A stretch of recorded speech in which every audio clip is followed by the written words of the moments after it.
Welcome to Graced2Care. Take a breath, pull up a chair, little laugh, little truth to share. We're Graced2Care. Together for the ones who hold it off through the late calls. Welcome to Graced2Care. I'm Ferne Sapp. And I'm Jessica Banner. And we're excited to have you here at our first episode ever. First one.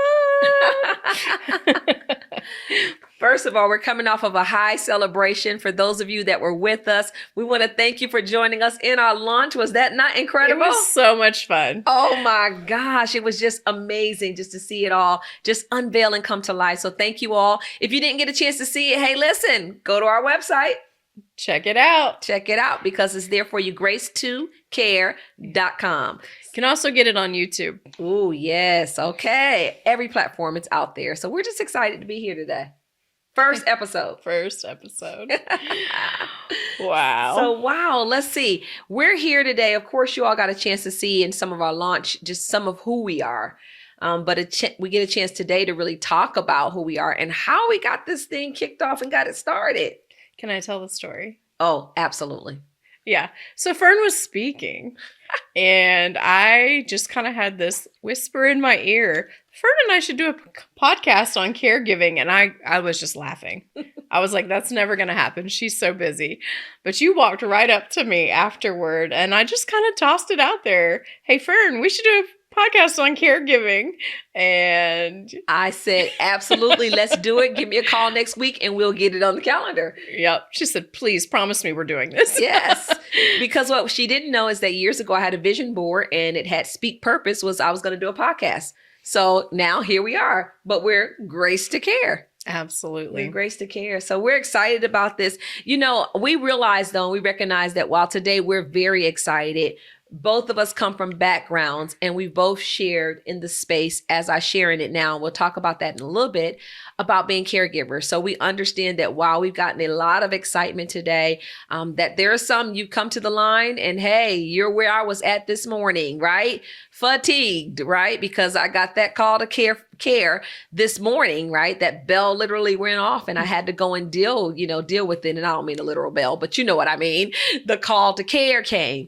And so we understand that you may be fatigued, you might be burnt out, you just might be flat out tired. Yeah. And we understand that. Yep. We understand that. Those moments happen. Yeah. Yeah. Okay. And they're real moments. And so we want you to know that as we're here today and you get a chance to sharing with us that we've sat where you sat. In fact, I'm sitting there right now and we fully understand what it means to give, full care, to give full care. So let's talk about it because there's something when we talk about where people are at, there's something that Rosalynn Carter says that is very important. And I just want to read her quote. She says that there are only 4 kinds of people in the world. Those who have been caregivers, those who are currently caregivers, those who will be caregivers, and those who will need a caregiver. That's powerful, is it not? It is powerful. Mm-hmm. And it's interesting because I know I've already been in a couple of those places. So, and you have too. Absolutely. Absolutely. Yeah. Absolutely. So let's talk, you talk about being in those spaces. And so let's talk about it because of course, I am in the space right now of caregiving, but I've been in the space. I had the privilege of caring for my mother-in-law. Right. And my husband is one of 4 sons that she had. Yeah. And one of the most trying times is that in the midst of COVID-19, she lost all of her sons with the exception of my husband. Wow. And so, of course, she was at that space of aging, 90 plus years old. And I love her because she determined that she was going to live in her own home, right, forever. Right. And so she stayed there, but that meant that I had to go and care for her. So had the privilege of caring for her in her 90s and beyond. We're 90 plus. And then also now serving as a caregiver for my husband. He's challenged right now with Parkinson's, but we've come through so many things. We've come through stage 4 cancer that had metastasized to his bones and they said he wouldn't live, right? But God said otherwise. And so I have the privilege of caring for him. But then also, Jessica, I've been cared for. Less than 8 years ago, I actually had a terrible fall and had an opportunity where people had to come and to care for me. So you're right. we not just sat there, but even sit there now. And so you've had opportunities as well to give care. Yeah, absolutely. And kind of in a more unique space too, because I was in my early 30s doing my career. You know, I'm not married, I'm single, but my grandfather was diagnosed with pulmonary fibrosis, and that is a terminal illness long term. And I moved back in with my grandparents at the time just to help, you know, manage some of the physicality and things that needed to be done, and was with them until he passed. And this was my dad's parents. And then, you know, it took a toll with my grandmother. Her body took a lot taking care of him. And so she started having some of her own issues. And I was with her also to end a life. And sure enough, as soon as my dad's parents both passed, my mom's parents started having some challenges. I have a grandmother with Alzheimer's who just recently passed this past April, but was really helping my mom navigate just the systems, right? You know, what does care look like? What does, we used a memory care unit just for safety and the things that she needed. And so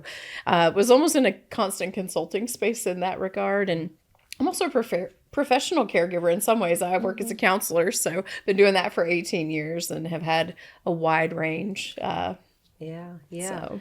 You know, it's amazing because when we thought about doing this podcast, we thought about some of what we've been going through and some of the places that we've been, Right. But also even just what we have picked up along the way. I mean, we picked up a lot of information. We picked up a lot of, you know, do's and don'ts, you know, Right. a lot of, you know, how to handle our finances during this time, and Right. how to help to steward, you know, assets and just things that are so important in this process. And so Right. I'm excited about where we're going. I'm excited about the journey. What I'm also excited about is how we're going to bring, how this Right, podcast will flow, because Yeah, absolutely. you know, we want to call it maybe sometimes like the GGG, right? Which is Right. amazing because that's where we met, Yes, GGG, yes. God, Golf, and Girls. Yep. But the thing that we understood is that this caregiving space actually causes us to walk through three areas. We walk through the grief, we walk through the grit, and we walk through the gift. And so, absolutely. you know, it's all real. It's all real. It is. And I think when you and I were preparing for this podcast and we really talked about that, I know for me, thinking about caregivers, I'm really passionate about caregivers being taken care of. And grief is certainly one of those places that both the caregiver and the care receiver are walking out. They're walking it out together. They're walking it out individually and how it's affecting each of them.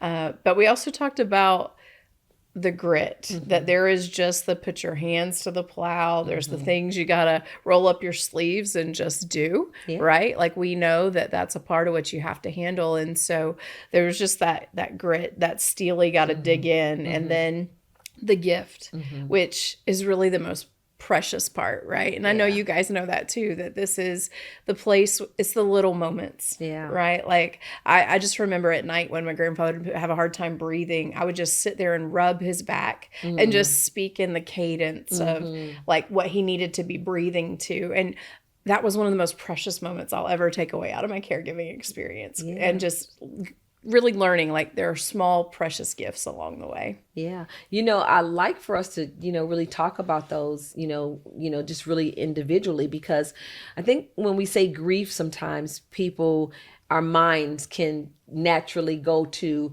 you know, just the loss or end of life. Right. But in reality, you know, we've watched the grief, not just from our side as caregivers, but even from the side of the one who's receiving the care. Right. And so when we think about grief, it's more so thinking about loss. And that loss can occur in so many spaces, you know. Absolutely. I know that, you know, from myself being the caregiver, sometimes we think that it's the loss of, and I won't even say sometimes, here's what I'll say. It is the loss of life as we once knew it. Absolutely. Life as we once knew it. And that is a real It's real, and it hits you in your face. Absolutely. And so just as with any type of grief, it emotes or brings about an emotion with it. And so, you know, there's that loss of life as we once had it.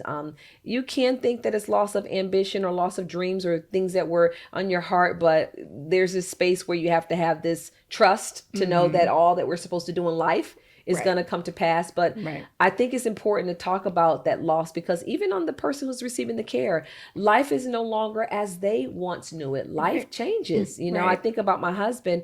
He was avid as a health person. He took care of his body. In fact, we used to always say he is going to outlast us, right? I mean, you could just like kick the tires and he's going to keep going. And so just to see that person who once went to the gym every day, never missed a day at the gym, it didn't matter when it was, but to see now that all change in some way, that's a moment in a space for grief. Oh, absolutely. And I think it's also the grief of just the loss of how you spend your time and your resources. And, like for me, I was in my early 30s and my social life kind of disappeared, which is a really strange place to be in your 30s, right? Especially the young side of it. And just what navigating and even other people around you, right? Like the year I was taking care of my grandfather, all my siblings were having babies. It was a huge year of celebration in my family, but I was at home also with that anticipatory grief of what was coming, and just the little things like you even grieve for your care receiver sometimes, right? Like I remember grieving so much, like, Lord, help me keep his dignity and his integrity, and just seeing those little moments and even sharing them together, you know, those little private conversations. Yeah. You think about there's this grieving of your identity, because, you talked about just, now being in that young stage, but our identity even shifts. Absolutely. Now where I was like that avid, person that's out traveling all over the world, running in business, standing in the pulpit, doing all those things there. And, those things begin to change. And so when people see you now, they ask me, how's Mr. Willie going? Right now, how's the business going? Which is all good, but it's just a difference. It's a grieving. And I love to look at the grit of it, because it is, I talked about how this morning we had to actually push our podcast back, right? We did. We had to say, and what was crazy is day one. So now it's day one. It's our first launch. And I'm like, hey, listen, clean up on aisle 5. We've got to push things back, and that's the grit of it. And it's amazing, because this morning I said to you, I was like, wow, what's amazing is initially that was going to set me off kilter, because I'm thinking about our schedule.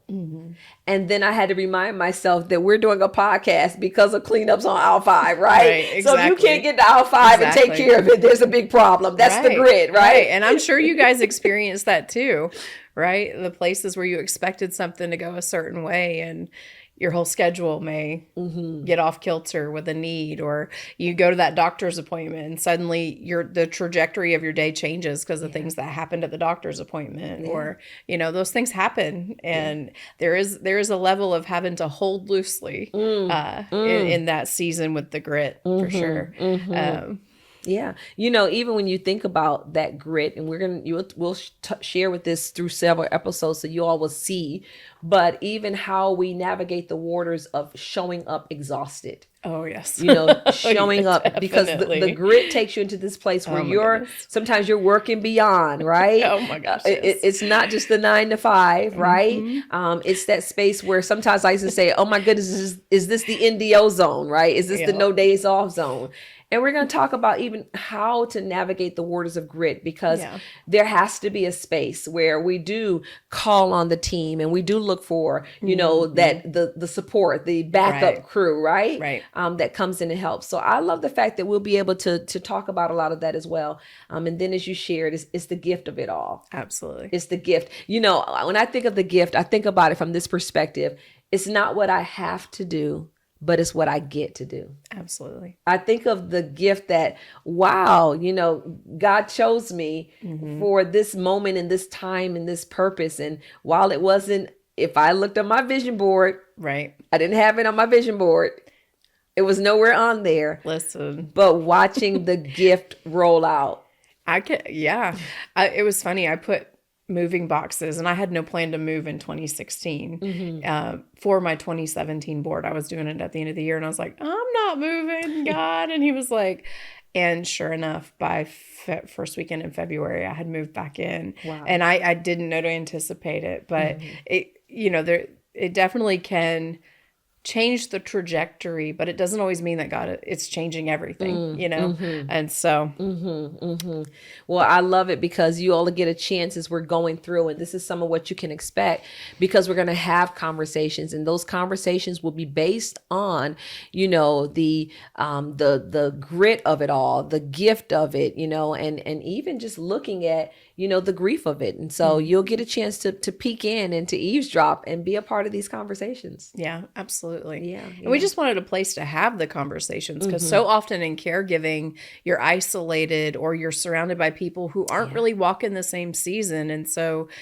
they don't always understand, or, they don't understand that exhaustion. They're exhausted. They've got things going on, but I call it bone tired. There's that bone tired place you get, especially when you're loaning your mind. Somebody said something really beautiful to me right after my grandmother died. And it was actually as I was coming to the end of my caregiving season, but she said, caregiving is the act of loaning someone a part of your mind to care for them. And so you're literally rearranging space to care. Yeah. So we're going to have conversations. There'll be times when you look on here and it'll be a solo episode. So there'll be times when you come and it may not be both of us together, because we've got another partner out there that you all are going to get a chance to meet in one of our episodes. But we've got another partner out there. Her name is Miriam Lewis. She serves as our editorial host. And so you'll get a chance to hear from her. So there'll be times when we have conversations. There'll be times when we have solo episodes. There'll be times when we have guests that come on. And so you can get excited about that, because we're going to bring the resources in so that you can hear from various people in various areas. It may be from different state departments, so that you can learn about how to find things within your state that can be of help to you, or within your local area that can be of help. There'll be times when we bring on, we talked about before, just assistive, things that are able to assist you. Right. Yep. Assistive technology. What I love about guests is it's an opportunity. I know we were talking about this yesterday or the day before. Each of us is a story.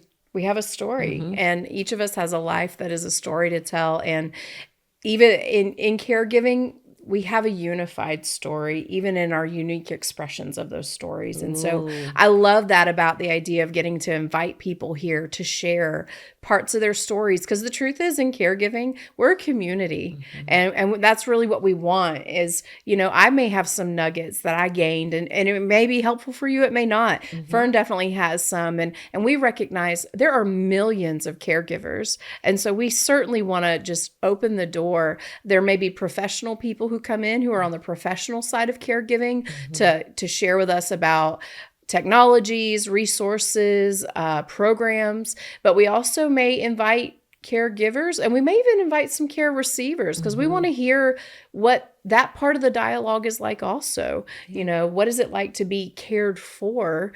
Because it's all one big community, and each person, caregiver and care receiver, is really valuable in that relationship together.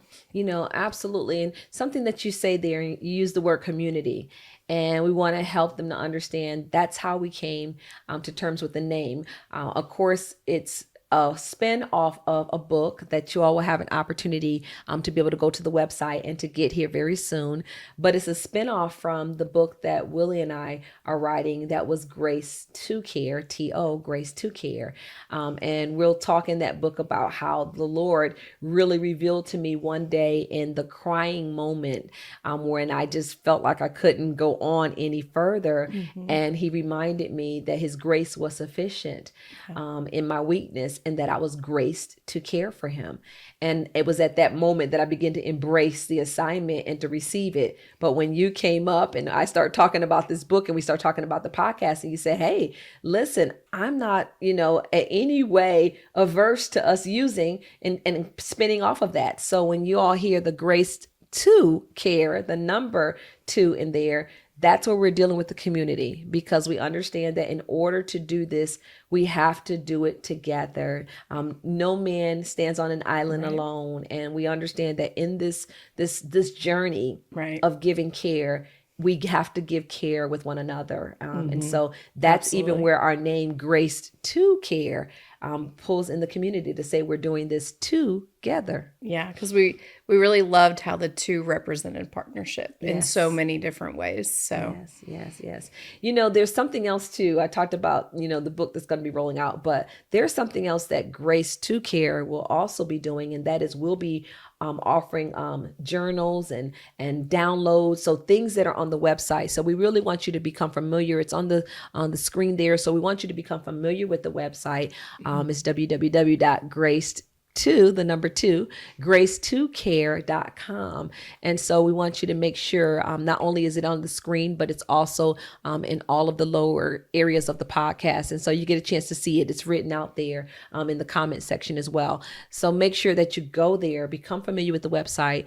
We'll be on all platforms. So you get a chance to see us on everything, on the YouTube, on the Spotify, right? On the Apple. We'll be everywhere. Yeah. But you get a chance to also make sure that you become familiar with the website, because that's where a lot of the resources will be there, and you'll be able to engage. You'll get a chance to see our editorial host all the time because the blog will be out there. Yep. I'm excited. You guys just don't know because you haven't met her yet, but she is a wordsmith in such a beautiful and encouraging way, and we love her. Yes. She has been the gem. We kind of... You knew we needed, but I came to learn very quickly that we needed.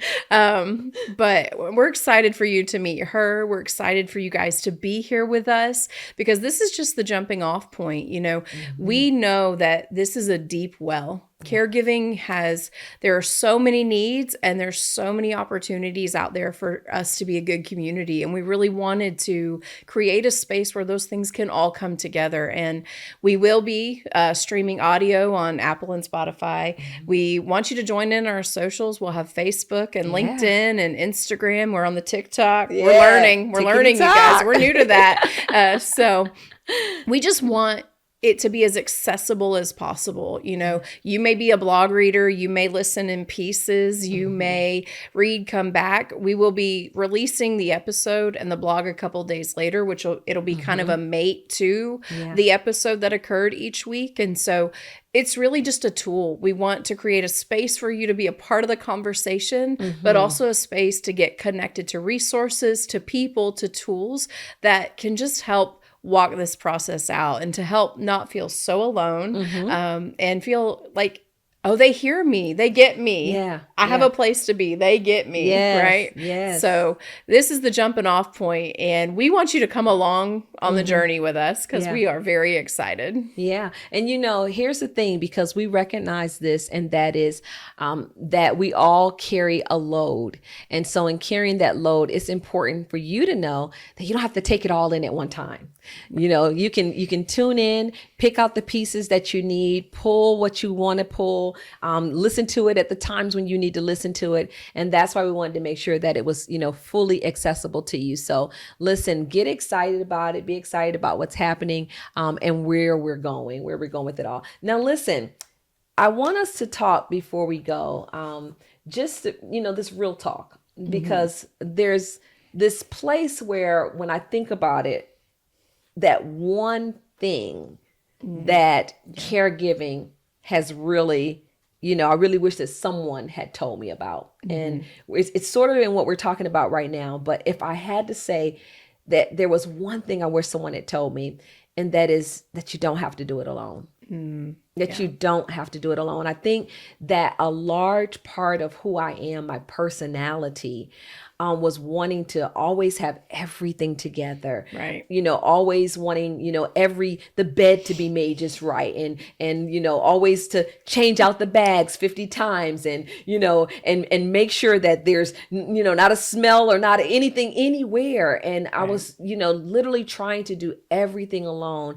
And I really wish that someone had told me up front, you don't have to do this alone. And not just that, Jess, you don't have to be perfect in doing it. Absolutely. You don't have to be perfect in doing it. What's the one thing you wish that someone had told you? To be expectant of the new normal, but not just that there is a new normal, because obviously that is the case in that situation, but you're going to be having an evolving new normal. especially for some of you who may be dealing with progressive disorders or diagnoses. And some of you may be in treatment modes. And so different parts of those treatments may be more aggressive than others with impact. And so just to hold loosely and be aware that it's okay that I might have to adjust to a new normal. And guess what? Tomorrow might mean a new normal. And humans don't like change. Being a counselor, that's one of the things that we don't really love change, but it's so important mentally to get a hold of this is a new normal. And it's okay today if some things are shifting and we've got to adjust to a new normal, because that may happen every couple weeks, every couple months in your journey. So just to be prepared for that, and that it doesn't mean anything's wrong. It doesn't mean you haven't handled something well. And it also doesn't mean that it's obvious immediately the end, right? And so just being aware to pace yourself through it, because things will be shifted. Things will shift, and it's okay. Things are shifting. In fact, as we close out on today, I think it's really important for those that are listening to really understand, you don't have to have the words for everything that you're carrying. It's okay. Grief, wherever you're at in the stage of grief, is okay. It comes in different phases. It comes in different stages, and all of that's okay. But just understanding that you got someone out here who understands, and not only do they understand, but we care. And in the midst of it all, I think that when we came to terms with it, that we were graced to care, it just helped the load to be much lighter, in carrying it. And so I'm very excited. I can't wait for us to come back. Me neither. Yeah. So you started us out with a quote from Rosalynn Carter, and I'm going to finish us with one because she had such a heart for caring, and the Carters, through the Rosalynn Carter Institute, they do a lot for caregivers. And so she said, "Do what you can to show care about others, and you will make our world a better place." Wow. And you guys are doing that. You're making the world a better place, especially for that loved one that you're caring for, the people that you may be caring for. And we're hoping to do that for you, make the world a little bit better by creating a place to be and a space to share with us. So Yeah. So thank you so much for joining us in our very first episode of Graced to Care. And listen, no matter what comes your way, we always want you to remember that you're not alone, and you truly are graced to care. We'll see you next time. Yeah, see you next time. In caregiving, you're never meant to walk alone. We're graced to care together.